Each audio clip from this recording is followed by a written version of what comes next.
ఇప్పుడే జీ5 app download చేయండి, చూడండి మీ ఫేవరెట్ టీవీ షో.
మౌనంగా ఉన్నావు.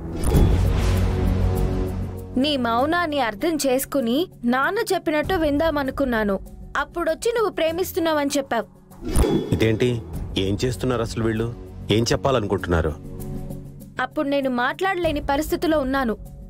కానీ నన్ను నువ్వు అర్థం చేసుకున్నట్టు ఈ లోకంలో ఎవ్వరూ అర్థం చేసుకోలేదు రాజు.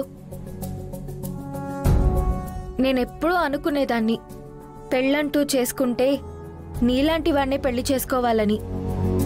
కానీ అలా జరగడానికి ఎన్నో ఆటంకాలు ఎదురయ్యాయి. ఎన్ని అడ్డంకులు ఎదురైనా మనం పెళ్లి చేసుకున్నాం కదా అమ్మాయి గారు. పెళ్లి చేసుకున్నాం, కానీ నాన్నకి చెప్పలేకపోతున్నాం కదా రాజు.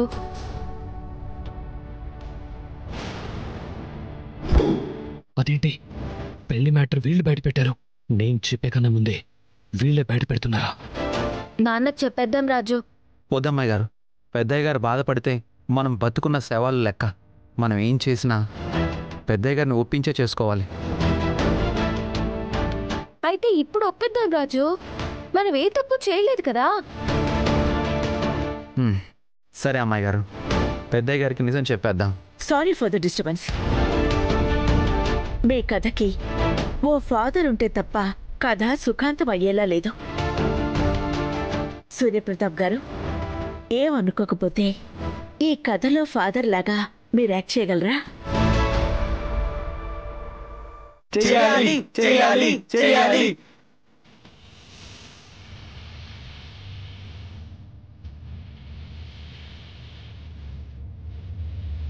అలాగే.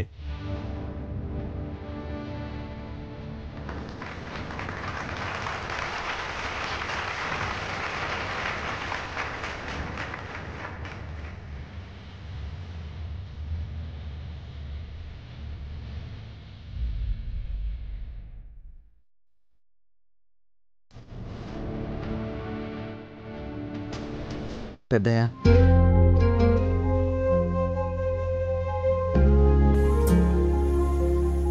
ఏమైంది? ఏంటో చెప్పరా? అది నాన్న. చెప్పండమ్మా. పెద్దయ్య, మీ దగ్గర ఒక విషయం దాచాం. ఏంట్రా అది?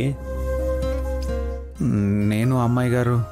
ఏంట్రా, నువ్వు మీ అమ్మాయి గారు ఎక్కడికైనా బయటకు వెళ్ళాలా? కాదు పెద్దయ్య. పోనీ గుడికి వెళ్ళాలా?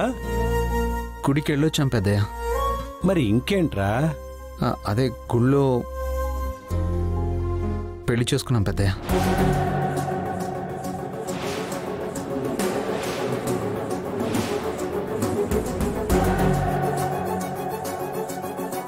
నిన్ను నానా,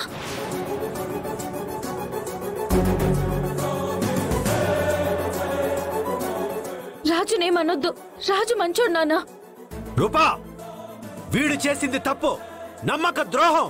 ఈ తప్పు చేసేటప్పుడు ఈ తండ్రి ఒక్కసారి కూడా నీకు గుర్తు రాలేదా? ఈ తండ్రి గుండె ఎంత గాయపడి ఉంటుందో నువ్వు ఆలోచించలేదా? ఈ తండ్రి పరువు ఏమవుతుందని నువ్వు ఆలోచించలేదా? ఆలోచించాం నాన్న, అందుకే ఇంతకాలం చెప్పలేకపోయాం. ఈ నిజం తెలిసి మీరు బాధపడితే మీ ప్రాణం పోతుందని కూడా ఆలోచించాం నాన్న. అందుకే మీ ప్రాణం బదులు మా ప్రాణాలు తీసుకోవడానికి కూడా సిద్ధపడ్డాం. పరువు కంటే ప్రాణం గొప్పది కదా పెద్దయ్య. అందుకే చివరిసారి మీకు ఓ మాట చెప్పి చూద్దామని వచ్చాం. మీరు ఒప్పుకోకపోతే ప్రాణాలు తీసుకునేంత పిరికితనం మాకు లేదు. అలాగని ఇష్టం లేని పెళ్లి చేసుకొని చస్తూ బతికేంత ధైర్యం కూడా మాకు లేదు. మీరు ఒప్పుకుంటే మీ బిడ్డ మీ కళ్ళ ముందుంటుంది. మీ శిష్యుడు మీ అల్లుడిగా మీ ఇంట్లోనే ఉంటాడు. నేను హ్యాపీగా ఉంటాను, మీరు హ్యాపీగా ఉంటారు. ఒక్కసారి ఆలోచించండి నాన్న, ప్లీజ్.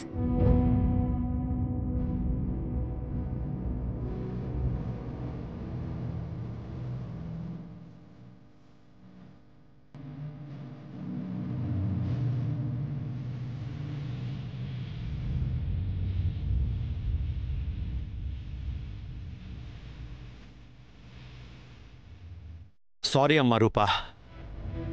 నా కూతురికి ఇలాంటి వాణ్ణి తేవాలి, అలాంటి వాణ్ణి తేవాలి అని దేశం అంతా వెతికాను.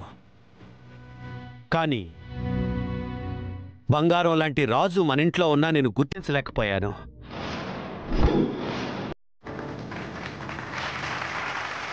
నీకు నచ్చిన వాడిని ఇవ్వడంలో నేను ఫెయిల్ అయ్యాను. కానీ ఇప్పుడు నేను ఖచ్చితంగా పాస్ అవుతానమ్మా.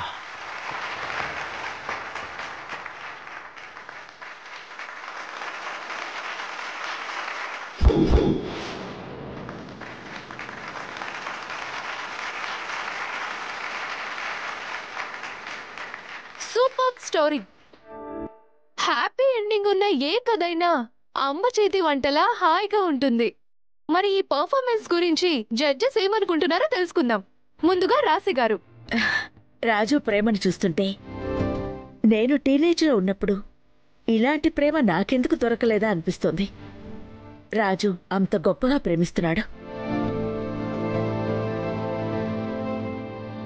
నీ ప్రేమ సామ్రాజ్యానికి నువ్వు తిరుగులేని రాజులా దూసుకుపోతావు. సూర్యప్రతాప్ గారు మీరు చెప్పండి సార్. రాజు గురించి నేనేం చెప్పాలి? వాడు ఏం చేసినా వాళ్ళు నన్ను నేను చూసుకుంటాను. రాజు, అందరు అమ్మాయిలకి నీలాంటి అబ్బాయి భర్తగా దొరికితే అంతకంటే ఆనందం ఏముండదు. All the best.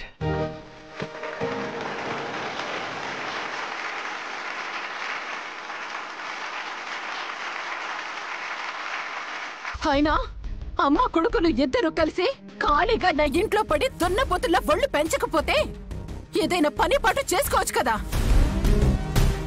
జీవితాంతం ఇలా ఒకళ్ళింట్లో పడి బతకడానికి మీ ఇద్దరికి సిగ్గనిపించట్లేదు? ఏం కుసవే నిన్నో.